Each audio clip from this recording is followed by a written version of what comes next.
അങ്ങനെ നമ്മളിതാ സമ്മർ ആയതുകൊണ്ട് കുറച്ച് മണ്ണൊക്കെ വാങ്ങിയിട്ട് കുറച്ച് പൂവും കുറച്ച് പച്ചക്കറിയൊക്കെ വെക്കാമെന്ന് വിചാരിച്ചേ.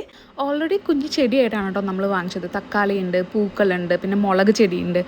ഇതാണ് ഇവിടുത്തെ മണ്ണ്. നമ്മളിവിടെ പൂച്ചെടികൾ വെക്കുകയാണെങ്കിലും അല്ലെങ്കിൽ പച്ചക്കറി കൃഷി ചെയ്യുവാണെങ്കിലും നമ്മൾ എക്സ്ട്രാ മണ്ണ് വാങ്ങിക്കണം.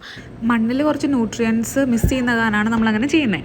ഞാനിവിടെ വന്ന സമയത്തൊക്കെ ഇതുപോലെ ചെടി ഒരെണ്ണമൊക്കെ വാങ്ങിച്ചിങ്ങനെ വെക്കുമായിരുന്നു. പക്ഷേ റൂമിലൊക്കെ വെക്കുമ്പോൾ ഇപ്പോൾ പുറത്ത് മഞ്ഞാണെങ്കിൽ നമുക്ക് പുറത്ത് വെക്കാൻ പറ്റത്തില്ല. റൂമിൽ വെക്കുവാണെങ്കിൽ അതിൻ്റെ ടെമ്പറേച്ചർ ശരിയാവും, അതൊക്കെ നശിച്ചു പോയത്. അപ്പോൾ ആദ്യം കാണിച്ചത് സ്ട്രോബെറി, പിന്നെ തക്കാളി, മുളക്, പിന്നെ 2 പൂച്ചെടികളും കൂടെയാണ് വെച്ചിരിക്കുന്നത് കേട്ടോ. പിന്നെ നമ്മുടെ ഗാർഡൻ ഏരിയയിൽ നമുക്ക് കുറച്ച് ചെടികളുണ്ട്. ഇതെന്ന് പറഞ്ഞാൽ വിൻ്റർ ആകുമ്പോൾ ഇലയൊക്കെ കൊഴിഞ്ഞ് അവിടെ മരവിച്ചിരിക്കും. അത് കഴിയുമ്പം സമ്മർ ആകുമ്പോൾ തന്നെ കിളുത്ത് വരുന്നതാണ്. അതുകൊണ്ട് നമുക്ക് പിന്നെ അതിന് മെയിൻറ്റെയിൻ ചെയ്യേണ്ട ആവശ്യമൊന്നുമില്ല. അങ്ങനെ ഈ ചെടിയിൽ കുറച്ചുകൂടെ കഴിഞ്ഞാൽ നല്ല വെള്ള കട്ട പൂവുണ്ടാവേ. അപ്പോൾ കാണിച്ചു തരാവേ. അങ്ങനെ ഞാൻ കമ്പനിയിലെത്തി കുറച്ച് ടൈട്രേഷൻസ് ഒക്കെ ചെയ്യാനുണ്ടായിരുന്നു. അപ്പോൾ അതെല്ലാം കംപ്ലീറ്റ് ചെയ്തു. പിന്നെ കുറച്ച് റെക്കോർഡ്സും ഫില്ല് ചെയ്യാനുണ്ടായിരുന്നു, അതും ഫില്ല് ചെയ്തു. അതെല്ലാം കഴിഞ്ഞ് നേരെ വീട്ടിലെത്തിയിട്ട് വേണം മീൻകറിയൊക്കെ വെക്കാനായിട്ട്.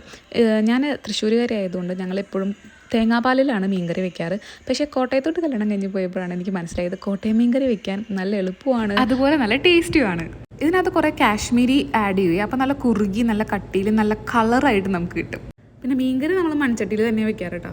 ഇത് കൊപ്രയും പയറും പിന്നെ കുറച്ച് മീൻ വറുക്കാനും കൂടി ഉണ്ട്. അത്രയൊന്നുമില്ല, ഞങ്ങൾ 2 പേര് 2 മീനുണ്ട് വറുക്കാനായിട്ട്. പിന്നെ ജോലിക്ക് മുമ്പ് കഴിക്കാനായിട്ട് കുറച്ച് ഗോതമ്പ് ദോശയും പിന്നെ കുറച്ച് സ്വീറ്റ് പൊട്ടാറ്റോയും ഉണ്ടാക്കി.